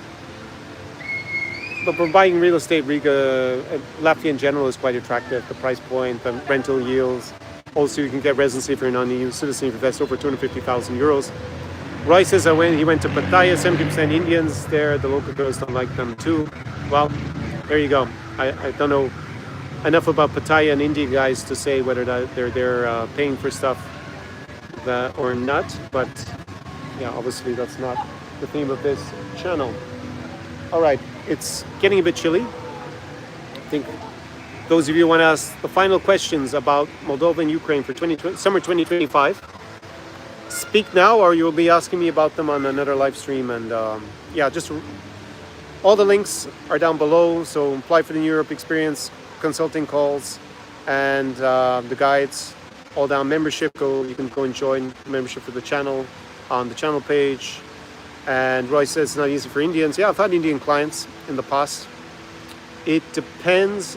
And yeah, I've Indian clients have been successful. One consulting client, he was a long-term consulting client, he did follow my advice and moved to the region and learned the language to an extent. And yeah, he's in a relationship for a few years already.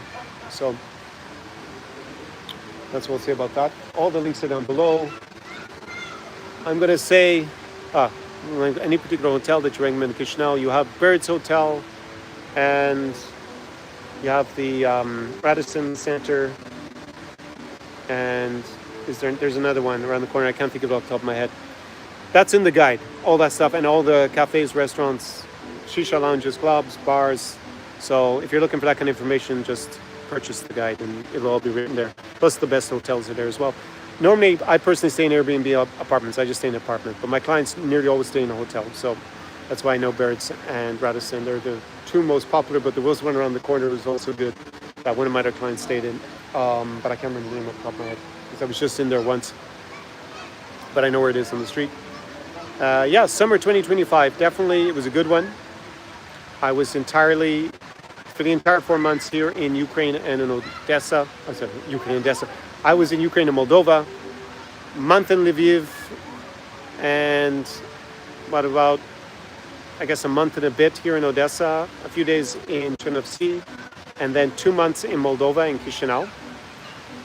I think the highlights for me were the electronic music parties in Moldova, phenomenal. Beautiful, the weather, food, wine, and the vibes. I met plenty of interesting, beautiful women in both places. And I met a lot of cool guys actually as well. New friends. So a new set of new friends in Chișinău, and I caught up with a lot of old friends, a lot of old contacts. Going to be making more content about business scene in Moldova, depending how the elections go today. That's why I haven't shot the interviews yet. I want to do it post-elections. And also here I'll be making more of that. I'm going to have a coffee with the businessman tomorrow here as well. And but it's a bit different what we're going to talk about on the Ukrainian side.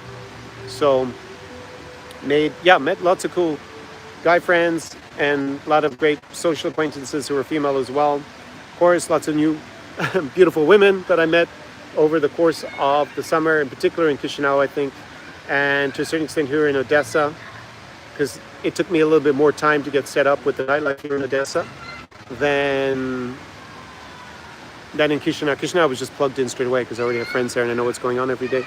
And yeah, it's really remarkable. Mulțumesc and dziękuję to the people of Ukraine and Moldova for allowing me to have these experiences in your great countries that are completely underlooked in terms of tourism. More understandable here in Ukraine, obviously, with the war. But Moldova, it makes no sense to me. I see less tourism from outside of the region in Moldova today than 10 years ago. Statistically, it's way up because they count Ukrainians. A lot of them are just transiting here, or they're actually really living in Moldova, so they're not really tourists. In their stats, that's my hypothesis, because when I'm there, especially single guys, there's a fraction of before than 10 years ago. It's really, really a great time to come, I think, and you get a very unique experience. But access kind of what's the ballpark of your fees. You need to apply down below. Just apply, Barak, and it's there. There's a questionnaire, and you can even write what your budget is and stuff, and I can see how to help you best. So just go and write it there, because it also depends. With the Ukraine experience, it's a bit different, and we have to, there's a bit of a different pricing. So, but it's a high ticket, as they say in sales, high ticket offer. So it's not for backpackers, putting it that way. So if you're more the backpacking type, maybe buy the guidebook, potentially invest in a consulting call. But in any case, you should just fill out the application form, and we can discuss it more there. It will only take you a few minutes to fill out the application form. So go click on the link and do that. So yeah, once again, mulțumesc and dziękuję, дуже dziękuję Ukrainu, I think to get it grammatically correct. I will be leaving for Moldova, most likely, in the coming week, and then to Kazakhstan. So I'm going to give you, a really interesting impression of Kazakhstan, both Almaty and Astana, for sure. Maybe I'll go to some other city, let's see. And if you are interested, it's kind of a unique opportunity to come with me, because I haven't been back for 2 years. I was there with clients in 2022 in the autumn, so exactly 3 years ago, also in the summer of 2023, and I haven't been back since. So I'm going to go there. Going to be, looks like, at least 2 clients, if not 3 or 4. So if you'd also like to come, then apply down below. If you've already previously applied, then write me an email at conor@conorklein.com, and we will discuss that further. Royce says a couple of $1,000. Yes, at least that, depending on what we're doing, will be the fee ballpark, I guess. And yeah, we're going to have the Central Asian Steppe experience a bit over the next month or so. I will do at least 1 live stream from Kazakhstan. The reason I do so many live streams is when I'm in Ukraine, I think it also is good for guys to be able to see what it's actually like on the ground. They can watch the background and see and not be relying on, there's so much disinformation and misinformation and malinformation. At least you can make your own judgment. It's not a green screen, I'm actually here. And then, I like to do when I go to a new place to give you an update so that you understand, get my impression. I think they're quite valuable. It wasn't my impression, it wasn't my original idea to do so many live streams, but I think they're pretty easy and effective to do. In the future, I will go back to doing more premium programs where I'll run this as a group, but it needs to have a focus, I feel. So maybe when post-conflict Ukraine, we'll have a new Slavic Utopia Secrets Ukraine edition. Or if I think there's demand for something else, I will run that. So anyone knows how much going on, blah, blah, blah. Okay, well, you should just apply. And then if it's a good fit, we can discuss it. So on that, ending to a fantastic summer in Moldova and Ukraine. This is a very niche channel these days. Obviously, my audience was a lot bigger in 2020, 2021, 2019. 2018-19, I was between Belarus and Ukraine mainly. We also went once to St. Petersburg and actually to Chișinău also, where I shot 1 vlog because I went there with 1 client. And yeah, now things are different with the Russo-Ukrainian war and its invasion since 2022. I've been dealing with the alternatives. It doesn't get the same audience. It's more a focused and specialized audience than before, which was a little bit, wasn't mass tourism. Obviously, I'm not doing Italy or France or somewhere like that, or Thailand.